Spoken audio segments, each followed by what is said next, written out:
नहमदुहु व नुसल्ली अला रसूलिहिल करीम। अम्मा बाद फ़अऊज़ु बिल्लाहि मिनश शैतानिर रजीम। बिस्मिल्लाहिर रहमानिर रहीम।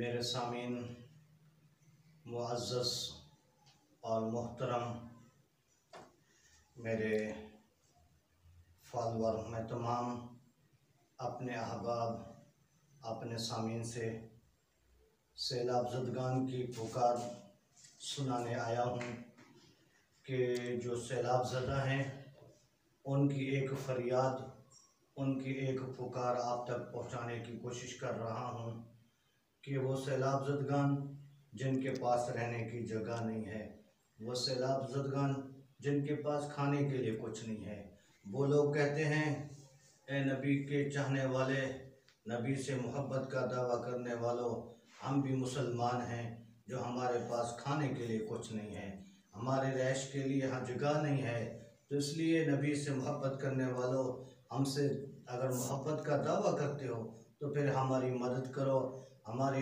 रिहाश का इंतज़ाम करो। तो इसलिए मैं अपने तमाम सामीन से कहूँगा, उन सैलाब ज़दगान की पुकार को सुनते हुए उनको लब्बैक कहते हुए उनके मुआविन बन जाएं, उनके साथ देने वाले बन जाएं, उनका भरपूर ताउन करने वाले बन जाएं। अल्लाह रब्बुल इज़्ज़त हम सब का हामी व नासिर हो।